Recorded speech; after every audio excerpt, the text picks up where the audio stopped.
नमस्कार, मैं विनय लक्ष्मी आप सभी का एक बार फिर से हार्दिक अभिनंदन करती हूँ अपने YouTube चैनल विनय लक्ष्मी दिल से पर। 23 सितंबर को हमारे राष्ट्र कवि श्री रामधारी सिंह दिनकर जी का जन्म दिवस है। तो सबसे पहले तो मैं आप सभी को दिनकर जी के जन्म दिवस की ढेर सारी शुभकामनाएं देती हूँ। आप सभी को श्री रामधारी सिंह दिनकर जी की जन्म दिवस की ढेर सारी शुभकामनाएं। देखिए, आज मैं अपने एक छोटे से उद्देश्य के साथ आप सभी के सम्मुख प्रस्तुत हुई हूँ। दरअसल बात यह है कि जब मैं अपनी आगामी कविता की तैयारी कर रही थी तो मैं अपने परिवारजनों को बता रही थी कि मैं श्री रामधारी सिंह दिनकर जी की कविता तैयार कर रही हूँ। तो उसी दौरान मेरा बेटा मेरे पास आया और उसने मुझसे पूछा कि मम्मी, ये दिनकर कौन है। तो उस वक्त मैंने अपने बेटे को तो बता दिया कि दिनकर जी कौन हैं, वो हमारे राष्ट्र कवि हैं। तो मैंने उनके बारे में अपने बेटे को बताया।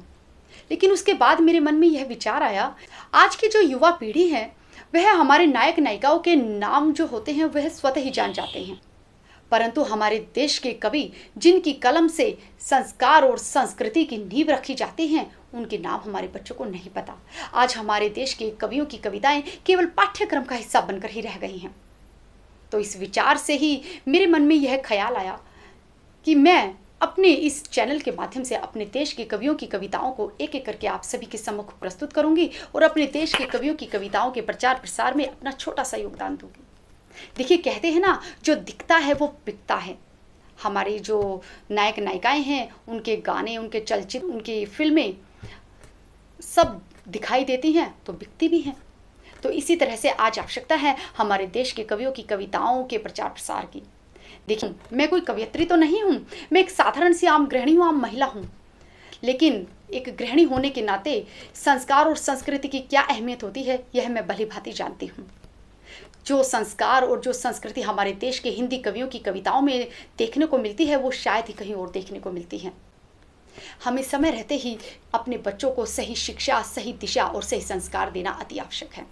यदि समय रहते ही हम अपना यह प्रयास जारी नहीं रखते हैं तो समय जाने के बाद हम चाहे कितना ही प्रयास कर ले, बाद में उस चीज़ का कोई अर्थ नहीं रह जाता। इसी बात को चरितार्थ करती हुई आज की मेरी यह कविता है जो श्री दिनकर जी की रचना है, कोई अर्थ नहीं, जिसमें उन्होंने यही बताया है कि समय रहते ही हमें अपने जीवन और जीवन में मिलने वाली जिम्मेदारियां, अपने संबंध, अपने वस्तुओं की अहमियत कर लेनी चाहिए। क्योंकि बाद में जब हम उनकी अहमियत करते हैं ना तो समय जाने के बाद फिर उस चीज़ का कोई अर्थ नहीं रह जाता। तो प्रस्तुत है श्री रामधारी सिंह दिनकर जी की कविता कोई अर्थ नहीं। नित्य जीवन के संघर्षों से, नित्य जीवन के संघर्षों से जब टूट चुका हो अंतर्मन, तब सुख के मिले समंदर का रह जाता कोई अर्थ नहीं। जब फसल सूख कर चल के बिन, जब फसल सूख कर चल के बिन तिनका बन गिर जाए, फिर होने वाली वर्षा का रह जाता कोई अर्थ नहीं।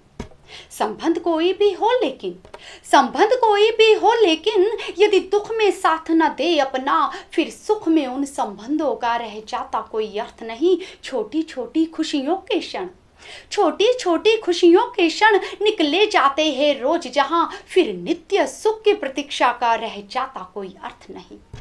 मन कटुवाणी से आहत हो, मन कटुवाणी से आहत हो, भीतर तक छलनी हो जाए, फिर बाद कहे प्रिय वचनों का रह जाता कोई अर्थ नहीं। सुख साधन चाहे जितने हो, सुख साधन चाहे जितने हो, पर काया रोगों का घर हो, फिर उन अगणित सुविधाओं का रह जाता कोई अर्थ नहीं। फिर उन अगणित सुविधाओं का रह जाता कोई अर्थ नहीं। आपने बड़ी धैर्य के साथ सुना, आपका बहुत बहुत आभार। जय श्री राम।